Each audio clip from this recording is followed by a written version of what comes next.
Hello everyone, welcome to perform education. आज की इस वीडियो में हम लॉजिकल क्वांटिफायर्स का टॉपिक कंटिन्यू करेंगे। इस टॉपिक में हमने प्रपोजिशनल फंक्शंस पढ़े थे लास्ट वीडियो में, और साथ ही हम उसको प्रेडिकेट भी बोलते हैं। And propositions and prepositional functions कैसे डिफरेंट हैं ये भी हमने सीखा था। आज की इस वीडियो में हम कवर करेंगे कुछ और क्वांटिफायर्स को। बेसिकली हमने स्टार्ट किया था एक्सिस्टेंशियल क्वांटिफायर से। तो मैंने आपको बताया था कि एक्सिस्टेंशियल क्वांटिफायर को हम कैसे डिनोट करते हैं और किस सेंटेंस में हम इसका यूज करने वाले हैं।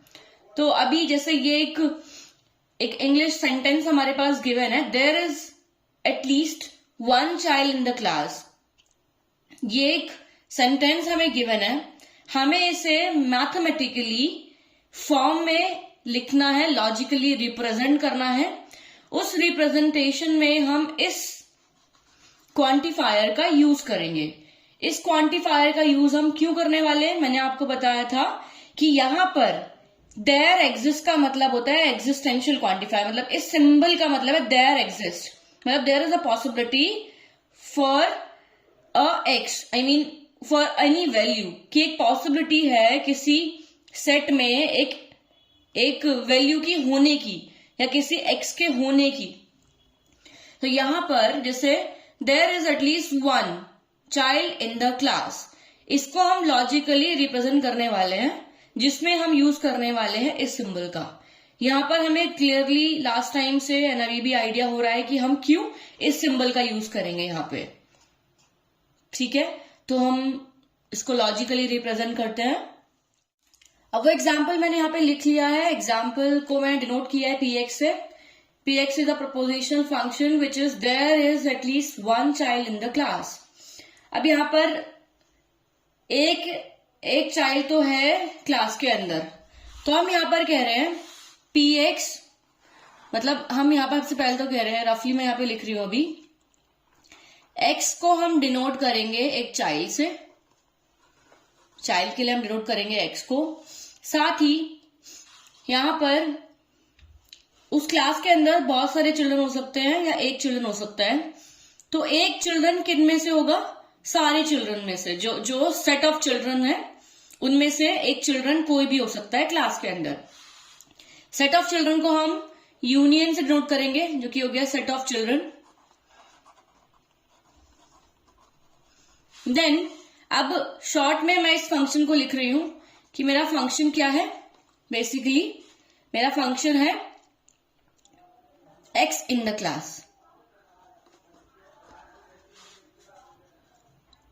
x in the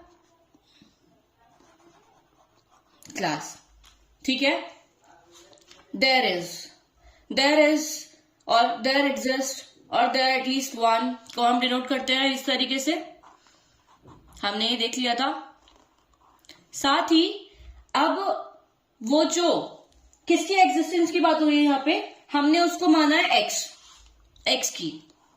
there exist an x, किसके, वो एक्स किस में हो सकता है, वो अपना सारे सेट ऑफ चिल्ड्रन में से एक एक्स हो सकता है, एक चाइल्ड हो सकता है। तो there exist an x in set of all children और सेट ऑफ चिल्ड्रन। ठीक है, अब ये मुझे क्या दे रहा है, ये स्टेटमेंट मुझे ये एक चाइल्ड दे रहा है कि एक, यहां पर हम स्टेटमेंट समझ रहे हैं सिर्फ अभी, देयर एग्जिस्ट एन एक्स, एक चाइल्ड है किसमें, सेट ऑफ सारे चिल्ड्रन में से कोई एक चाइल्ड है, अब वो किसमें है। अब आपको ओवरऑल सेंटेंस लिख देना अपना, इन द क्लास। तो ये हो गया मेरा पूरा एक्स। इससे मुझे क्या मिलेगा, मुझे इससे x मिलेगा। इस x के अंदर ये x किसमें है, क्लास के अंदर है, उसको हमने किससे नोट किया है, px है। ये पूरी स्टेटमेंट मेरी क्या है, px है, तो इसको मैं लिख दूंगी px। बस ये हमने इसको इस तरीके से रिप्रेजेंट कर लेना है। ये बहुत सिंपल है। इसमें सिर्फ सिंपली हम ध्यान रखते हैं कि एक तो हम सेट की बात करते हैं कि हम उस x को जहां देख रहे हैं वो किस में से आएगा, हमारे पास सेट ऑफ चिल्ड्रन में से, तो वो एक x है सेट ऑफ चिल्ड्रन में से जो कि क्लास के अंदर है। तो ये ओवरऑल मेरा सेंटेंस है। तो ये मुझे देगा वो एक्स और वो मेरा उस क्लास के अंदर है। ठीक है, आगे बढ़ते हैं। इसी तरीके का दूसरा एग्जाम्पल देखते हैं। बहुत सिंपल सा है, स्ट्रेट फॉरवर्ड है। मैं उसको डिनोट कर रही हूँ जी एक्स से। पहले मैं एग्जाम्पल लिख लेती हूँ थोड़ी देर वीडियो पॉज करके। ठीक है, ये मेरे पास एग्जाम्पल है। There exist an x in R for which x plus 1 is greater than 0। मेरा वो एक्स किस में जाएगा, इसमें जाएगा। तो ये मेरा फंक्शन हो गया जो यहाँ पर पी एक्स है, जिसको मैंने डिनोट किया है अभी यहाँ पे जी एक्स से। तो देयर एग्जिस्ट एन एक्स को हम डिनोट करते हैं इस सिंबल से, और उस सिंबल को हम यहाँ पर तो एक्स ही बोल रहे हैं इस स्टेटमेंट के अंदर। In R, R is a real number, set of real numbers. तो वो एक्स रियल नंबर्स में से एक होगा जो हमारा किसके लिए, इस फंक्शन के अंदर जाएगा। या तो आप इसको जी एक्स लिख लीजिए, ओवरऑल जी एक्स, और आप इसको या तो इस तरीके से फंक्शन को यहां पुट कर लीजिए। बहुत सिंपल है अभी तक में। अभी हमने सिर्फ एग्जिस्टेंशियल क्वांटिफायर का यूज देखा है। इसके बाद हम यूनिवर्सल क्वांटिफायर भी देखेंगे। जैसे यहाँ पर देयर एग्जिस्ट की बात कर रहे हैं हम, तो इससे डिनोट करने वाले हैं। जब हम बात करते हैं फॉर ऑल, जिसमें हम सब को लेके आ रहे हैं, सब की बात कर रहे हैं, या तो सबकी बात कर रहे हैं, किसी की बात नहीं कर रहे हैं, सब की बात जब हम कर रहे हैं, तो उसको हम कैसे डिनोट करेंगे, जिसको हम कहते हैं यूनिवर्सल क्वांटिफायर। तो मैं उसको भी यहाँ पे मेंशन कर देती हूँ, यूनिवर्सल क्वांटिफायर को। अभी इन दोनों के सिर्फ यही एग्जाम्पल्स, इस क्वांटिफायर का जो कि अपना एग्जिस्टेंशियल क्वांटिफायर, इसके 2 एग्जाम्पल्स हम ये देखेंगे। बाकी आगे आने वाले एक्सरसाइजेस में इसके एग्जाम्पल्स हम देखने वाले हैं। अब देखते हैं सीधा यूनिवर्सल क्वांटिफायर को। यहां पे मैंने मेंशन किया है फॉर ऑल। फॉर ऑल, जब भी आपको स्टेटमेंट में कुछ इस तरीके से सेंस बनेगा कि सबकी बात हो रही है, फॉर ऑल इस तरीके के क्वांटिटीज की बात हो रही है जिसमें हम सब को लेकर चल रहे हैं, उनको हम इस सिंबल से डिनोट करेंगे। आपको उल्टा ए बनाना है इसे, सीधा ए नहीं, उल्टा ए हमें बनाना है इसको, इस तरीके से डिनोट करेंगे। तो ये हो गया अपना यूनिवर्सल क्वांटिफायर। अब इस यूनिवर्सल क्वांटिफायर के एग्जाम्पल्स देख लेते हैं। हाँ, तो हमारे पास एग्जाम्पल है यूनिवर्सल क्वांटिफायर्स के लिए। अभी यहाँ पर आप और अच्छे से अंडरस्टैंडिंग ले पाएंगे कि क्या डिफरेंस रहेगा अपना यूनिवर्सल क्वांटिफायर और एग्जिस्टेंशियल क्वांटिफायर में। मैंने एग्जाम्पल यहाँ पे लिखा है all human beings are mortal. मैंने आपको बताया था कि अपने एंड के लिए, अपने सहूलियत के लिए आप यहाँ पर एक रफली बनाइए, और जिस क्वांटिटी की बात हो रही है, हम यहाँ पर ऑल ह्यूमन बींग्स की बात कर रहे हैं। बेसिकली जो क्वांटिफायर का हम यूज करेंगे यहाँ पे, इस ऑल वाले, जो ये ऑल वाला अपना सेंटेंस है, इसमें जितना पार्ट इस सेंटेंस का जितना ऑल वाला पार्ट है, जिसके साथ वो इंक्लूड कर रहे हैं हम ऑल, उसमें यूज करेंगे इस सिंबल का। अब मैंने आपको बताया था कि QX को आप रफली डिनोट कीजिए। QX ये पूरी एक स्टेटमेंट है जिसको मैं डिनोट कर रही हूं X से। तो हम कह रहे हैं ऑल ह्यूमन बींग्स, मतलब X, हम ऑल ह्यूमन बींग्स में से एक X की बात कर रहे हैं, हम इसको पूरा रिप्रेजेंट करने वाले हैं। तो यहाँ पर एक X को हम डिनोट कर रहे हैं, हम बोल रहे हैं X is mortal, X is mortal, all human beings are mortal, X is mortal. अब इस X को हम मिलकर बना देंगे ऑल ह्यूमन बींग्स। इस X के साथ इस क्वांटिफायर को जोड़ के हम बना देंगे ऑल ह्यूमन बींग्स। कैसे? सिंबल लिखना है आपको सेम वही चीज, एंड आपको क्या लिखना है साथ में X लिखना है।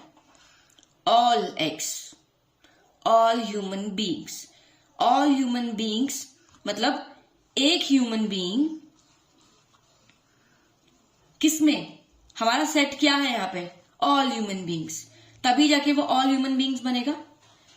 मैं इसको इस तरीके से अभी पढ़ रही हूँ, लेकिन अगर आप इसको वीडियो को अगर आप प्रॉपर अच्छे से देखेंगे तो आपकी अंडरस्टैंडिंग, जिस तरीके से मैं यहाँ पर ये इस तरीके से गोला करके एंड देन सर्कल करके जो डिनोट करके आपको बताना चाह रही हूँ, आपको और अच्छे से अंडरस्टैंडिंग हो पाई इसकी।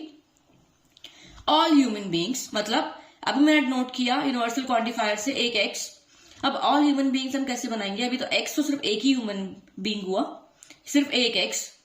यहाँ पर ऑल के लिए हम ये एक एक्स किसको बिलोंग करेगा, मतलब ये ए एक्स किस में जाएगा, इसका सेट क्या होगा? तो मैं यहां पर एच, कैपिटल एच से नोट कर रही हूं, सेट ऑफ ह्यूमन बींग्स, या आप कह लीजिए all human beings.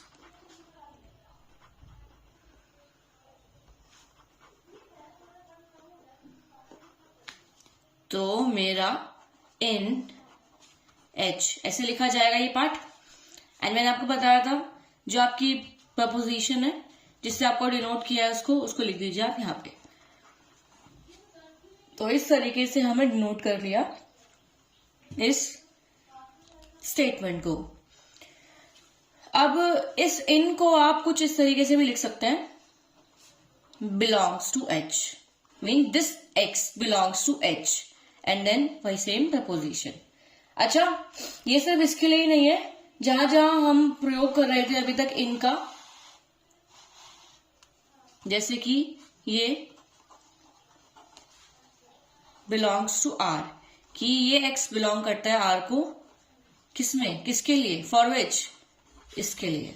And same as it is इसमें भी आप belongs to U, set of children से डिनोट किया था हमने, इसको इस तरीके से डिनोट कर सकते हैं। आज की वीडियो में हम यही एग्जाम्पल्स कवर करेंगे और अपनी आने वाली नेक्स्ट वीडियो में हम देखेंगे कि कैसे हम इन दोनों क्वांटिफायर्स का यूज करके एक मिक्स ऑफ स्टेटमेंट आपको गिवन होगी और इन दोनों क्वांटिफायर्स का यूज करके हम लॉजिकली रिप्रेजेंट करेंगे उस स्टेटमेंट को। तो ऐसे एग्जाम्पल्स के लिए आप पहले बुक के जितने भी एग्जाम्पल्स गिवन है उनको आप एक बारी देख लीजिए, और अगर आपकी कोई भी डाउट है तो आप हमें कमेंट कर सकते हैं या ईमेल कर सकते हैं। Thank you.